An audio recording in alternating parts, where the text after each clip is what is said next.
ఇదేం ట్విస్ట్? అన్ని తెంచుకుని పోయిన శరణ్య మళ్ళీ ఇలా ఎంట్రీ ఇస్తోందేంటి?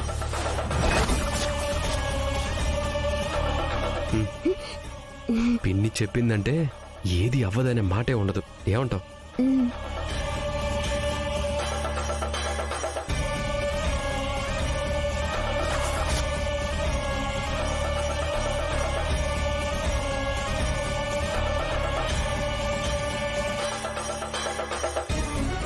అత్తయ్య, మొత్తానికి నీ పంత నెగ్గించుకోటానికైనా శరణ్యని రప్పించుంటావు కదూ. నన్ను ఇలా దెబ్బతీస్తున్నావన్నమాట. ఈ దెబ్బతో నీ మతే పోయినట్టుంది కదా అనన్య. ఇక్కడితో ఏమైంది? ఇది ఆరంభమే. నువ్వెన్ని కుట్రలు చేసినా శరణ్యకి దర్శన్ని దూరం చేయలేవు. అది నేనుండగా జరగనివ్వను. అంతేకాదనన్య, అర్హత లేని నీకు సీతారాముల కళ్యాణం జరిపించే భాగ్యం ఎప్పటికీ కలగనివ్వను. గౌష్ణీం దృష్టబోధసుతముగ్రవీరం ఇంద్రస్తోమేన పంచదశేన మధ్య నిదంబాటేన.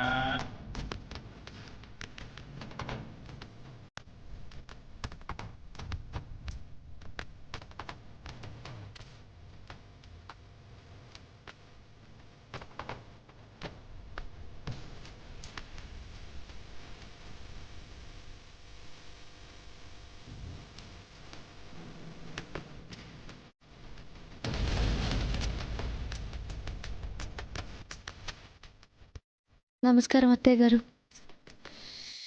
నమస్కారం మావయ్య గారు. నమస్కారం పెద్దత్తయ్య గారు. నమస్కారం మావయ్య గారు.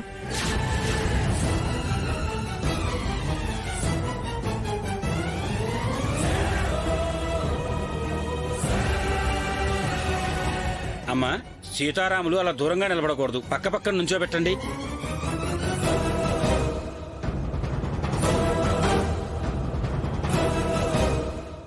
నాన్నా, వెళ్ళి అమ్మాయి పక్కన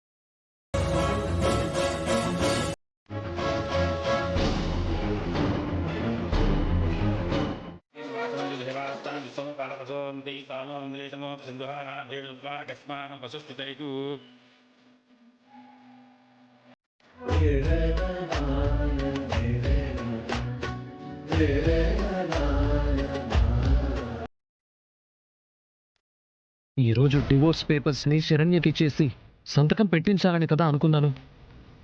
ఎలాగూ తను ఇక్కడే ఉంది కాబట్టి ఆ పేపర్స్ ఇక్కడే ఇచ్చేసి మళ్ళీ మళ్ళీ వాళ్ళ ఇంటికి వెళ్ళే అవసరం లేకుండా ఉంటుంది. పేపర్స్ కూడా కారులోనే ఉన్నాయి. అమ్మా, సీతారాములు తీసుకొచ్చిన జంట పీటల మీద కూర్చోండి అమ్మా. కళ్యాణం మొదలు పెట్టాలి.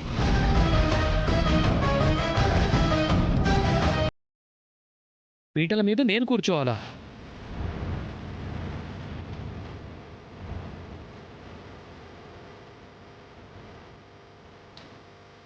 ఏంటి నాన్న నేనా అంటున్నావు? కూర్చోవలసింది నువ్వు శరణ్య కదా.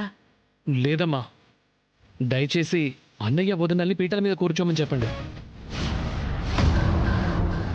ఏమండి, పదండి. అనన్య, ఒక్క నిమిషం. దర్శన్, పిన్ని మొక్కింది స్వామివారి కళ్యాణం సతీ సమేతంగా నీ చేతుల మీదుగా జరిపిస్తాను అని. కాబట్టి అక్కడ కూర్చోవలసింది మీ దంపతులే.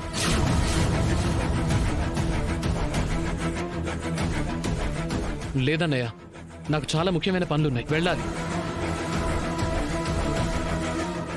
దర్శన్, కుటుంబం అంతా పనులు పక్కన పెట్టి ఇక్కడికొచ్చాం కదా, కూర్చుని కానివ్వు నాన్న.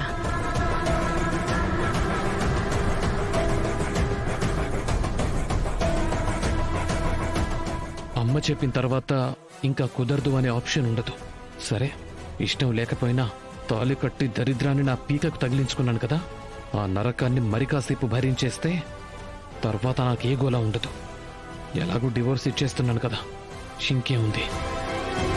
అమ్మా, మీ కుటుంబంలో అత్తకి ఆడబడుచుకి తోడుకోళ్ళకి కాళ్ళకి పసుపు రాసి వచ్చి పీటల మీద కూర్చోవాలి.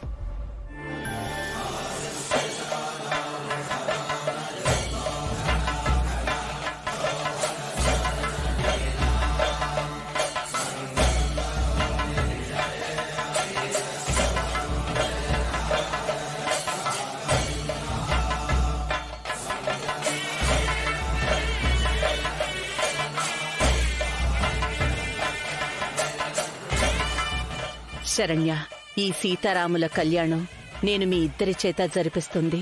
మీ జంటకు పుణ్యఫలం దక్కి మీ ఇద్దరి మధ్య దూరం తొలగిపోవాలి అని నిన్ను దర్శన్ని మళ్ళీ ఒకటి చేయడమే నా సంకల్పం.